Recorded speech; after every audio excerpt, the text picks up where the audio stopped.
Bonjour et bienvenue dans Cinéchoc. Au sommaire, Dolph Lundgren nous parle en exclusivité de Creed 2. À l'affiche, Tom Hardy voit double dans Venom. Et fuite désespérée dans les grands espaces américains avec Galveston. Vous faites partie du menu dans notre sélection vidéo spéciale Predator. Et enfin en avant-première, les X-Men se frottent au Dark Phoenix. Creed, sorti en 2016, avait habilement fait la transition entre le personnage de Rocky et une nouvelle génération de boxeurs, à savoir le propre fils d'Apollo Creed, personnage emblématique de la saga cogneuse des années 80. Pour Creed 2, c'est le retour d'un autre cogneur emblématique, Ivan Drago, la machine made in Union soviétique de Rocky IV. Je vais le faire ce combat. Et le retour de Drago signifie également la réapparition de son interprète, Dolph Lundgren. Avant la sortie du film en janvier prochain, nous sommes allés demander à la star suédoise des indiscrétions sur cette suite. À commencer, s'il avait la nostalgie de son personnage. J'étais partagé au début. Ça remonte à il y a un peu plus d'un an. Stallone m'a proposé de retrouver le rôle d'Ivan Drago dans un film dont le thème serait les péchés de nos pères et qui serait centré sur mon fils et le fils d'Apollo. Victor Drago, le fils d'Ivan Drago, qui a ignominieusement tué Apollo Creed, a aujourd'hui annoncé à la presse qu'il défiait Adonis Creed. Ivan Drago a vieilli. Il a eu une vie pas facile. Il a quitté la Russie, il s'est fait éjecter à cause de ce combat perdu. Il a eu des problèmes, des soucis familiaux, des soucis émotionnels et aussi des soucis de santé. Il a eu un fils. Il est plus vieux et certes un peu plus sage, mais il éprouve toujours une vraie souffrance et de la colère quand il repense à ce qui s'est passé il y a 30 ans. C'est de ça que parle le film. D'aller chercher au fond de vous qui vous êtes vraiment au-delà de la souffrance et de la colère. Je n'ai pas beaucoup de scènes de combat dans le film, hormis une petite bagarre avec Stallone dans la rue.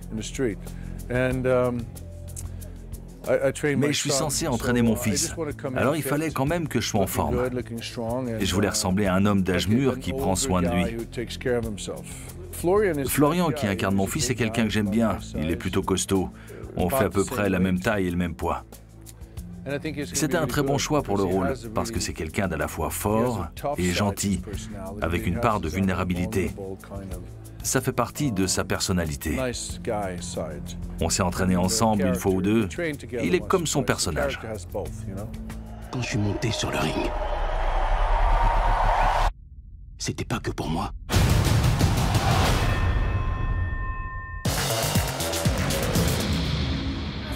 Vous devez apprendre à vous fondre dans le paysage. Je suis doué à ce petit jeu. Mais vous êtes une bille. Qui que vous soyez. Je travaille à la Life Foundation. J'ai besoin de votre aide. La grosse sortie de la semaine, c'est Venom, dans lequel Tom Hardy se fait contaminer par un parasite extraterrestre, donnant lieu à un Dr Jekyll et Mr Hyde des temps modernes. Bien sûr, il s'agit d'un Marvel, et la communication s'évertue à nous expliquer qu'il ne s'agit pas d'un nouveau film de super-héros, mais d'un film d'anti-héros. C'est vrai pour la version bande dessinée, mais sa version blockbuster hollywoodien, craignant de perdre les spectateurs les plus jeunes, s'arrête toujours avant le carnage ou la phrase de trop. Je sais pas. Pourquoi on a fait ça? Venom, le film, est un produit beaucoup trop conformiste et lisse pour imposer ce boogeyman mangeur d'hommes. Il y a comme un décalage entre la promesse et le produit fini. On est d'accord.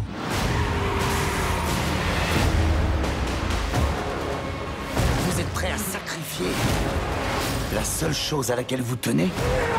Vous devriez vraiment être mort de peur.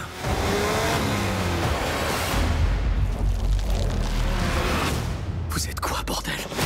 Nous Sommes Venom.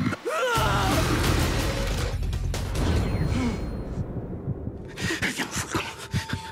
Bouge-toi! Mélanie Laurent s'affirme comme réalisatrice et tente l'aventure américaine avec Galveston. Et comme beaucoup de cinéastes européens attirés par les grands espaces des États-Unis, Galveston est un road movie sous couvert de polar. La fuite d'un gangster et d'une prostituée face à plus dangereux qu'eux. Sois réglo avec moi. Et je serai réglo avec toi.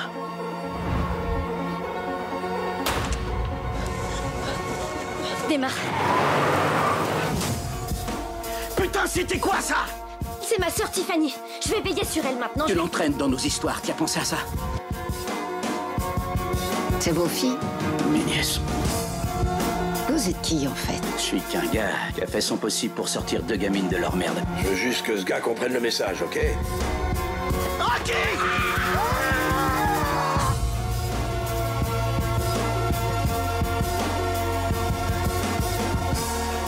À peine je tourne le dos, tu fais déjà la pute. Si jamais je suis pas là, elles auront besoin de bonnes âmes qui veillent sur elles.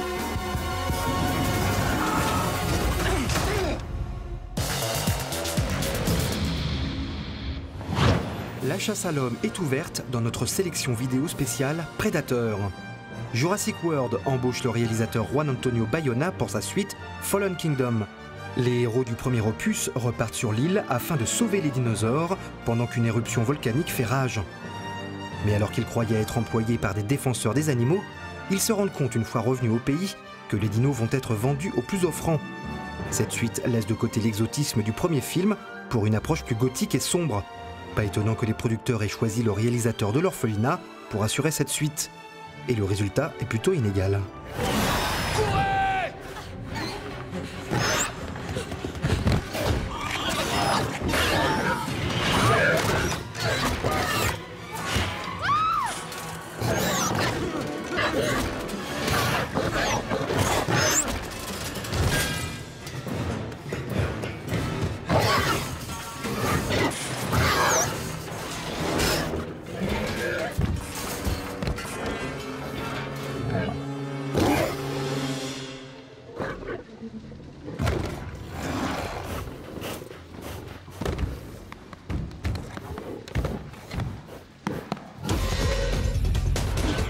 Le cinéma australien marche sur les traces ultra-patriotiques des films d'invasion extraterrestre à la Independence Day, mais en version petit budget. Dans Invaders, des résistants vont combattre des aliens bien décidés à nous transformer en esclaves. Un vrai festival du cliché.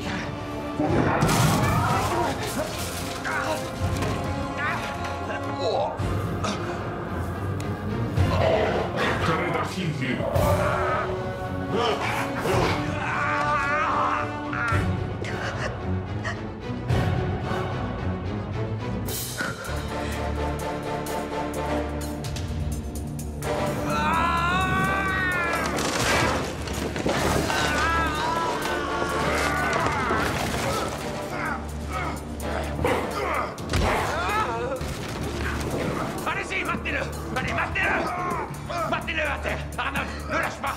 Sa jambe! Attrape sa jambe!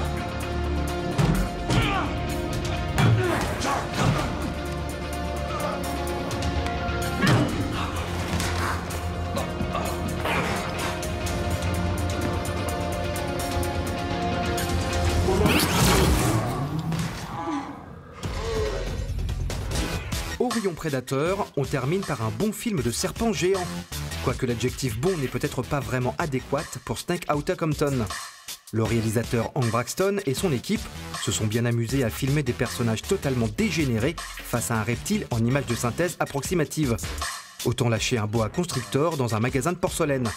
Les fans de Sharknado devraient adorer. Mène-toi, Odor, va te mettre devant cette porte! Non!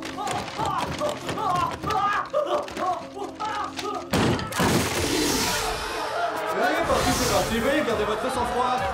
Pas de panique, restez calme.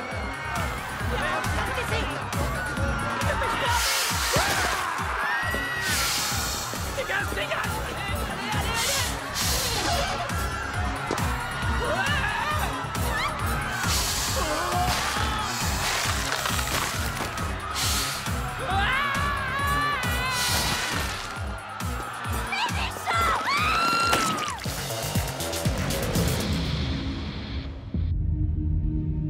You think you can fix me? Jean, you are not broken. La saga X-Men continue son bonhomme de chemin. Après le magnifique et sombre Logan, la franchise revient à une atmosphère plus classique. Cette fois, c'est le personnage iconique Dark Phoenix, l'un des plus puissants et incontrôlables X-Men, qui est à l'honneur. Sortie française, prévue pour juin 2019. Ciao et à la semaine prochaine.